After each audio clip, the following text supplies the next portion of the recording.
The NDP and its candidate Sarah Jama were celebrating today over their overwhelming victory in last night's Hamilton Centre by-election. Jama won the riding in a landslide, but it followed a surprise development in a controversy that could follow her political career. Al Sweeney is covering this story and joins us live in studio with more. Al. Taz, Jama won the riding last night despite accusations against her during the campaign of anti-Semitism and a last-minute apology to Jewish people just hours before the polls closed.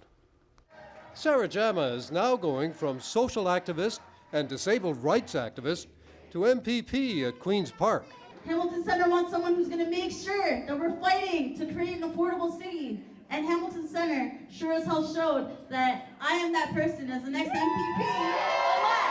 Sarah Jama! MPP! Jama was ahead from the moment the polls closed last night and wound up with more than 50% of the votes.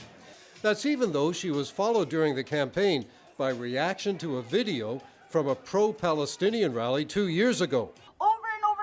The Hamilton police protect Nazism in our city. As well as attacking the police, she was criticized for comments some Jewish leaders felt were anti-Semitic when she was referring to Israel. Because the same people will continue to fund the killing of people here, locally and globally. She apologized for those remarks before the polls closed, backed by her leader. I want to make sure that, across the board, we're rejecting racism, anti-Semitism, all forms of hate and bigotry. And just an acknowledgement that we want to work together and that Sarah is the person who's going to continue to stand up for everyone. Jama went further today in an interview with CHCH Morning Live. I honestly, the choice of words in the video weren't great.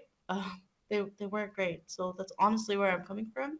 And I'm excited. I believe in human rights. The challenge now for Jama could be adjusting to politics. I think what we're going to have to watch now is, can Sarah Jama change from an activist to a member of provincial parliament? I mean, it's going to require a different approach, and that means choosing your language much more carefully so you don't end up in hot water like accusations of anti-Semitism. Liberal candidate Deirdre Pike says the controversy around Jama isn't over. I think there's still a lot that people will have questions about in terms of having that candidate represent, or that MPP now, represent everyone. And so that conversation, I think, is still going to go on, and it's an important conversation. As for the Liberals finishing second, Pike says they increased their vote and their momentum is building.